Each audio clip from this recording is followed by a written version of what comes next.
Hey, if you wonder how you can connect your wireless mouse into your POCO X6 Pro, first of all, you will have to activate the Bluetooth on your smartphone. So let me just go straight into the settings, go into the Bluetooth, and then just turn it on. Next, you'll have to grab your mouse. Just be sure that you input the batteries inside. I know that is obvious, but people sometimes forget about this one.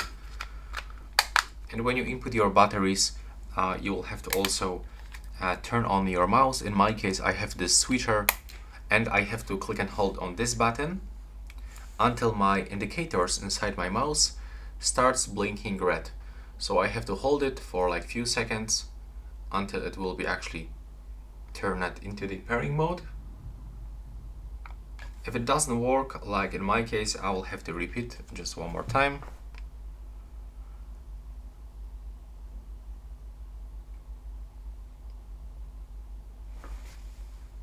Okay, so I still have this issue that it is not working properly, so I'm gonna turn off and turn on this mouse one more time.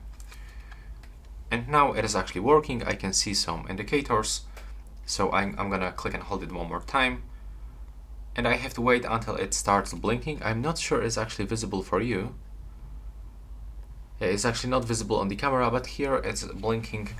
So now when I refresh the available devices list, I can find my mouse, I can click on it, I can accept the pairing, and from here, as you can see, I can navigate with my mouse on the POCO X6 Pro. So that's how it looks right now. Please subscribe to my channel and see you in the next one.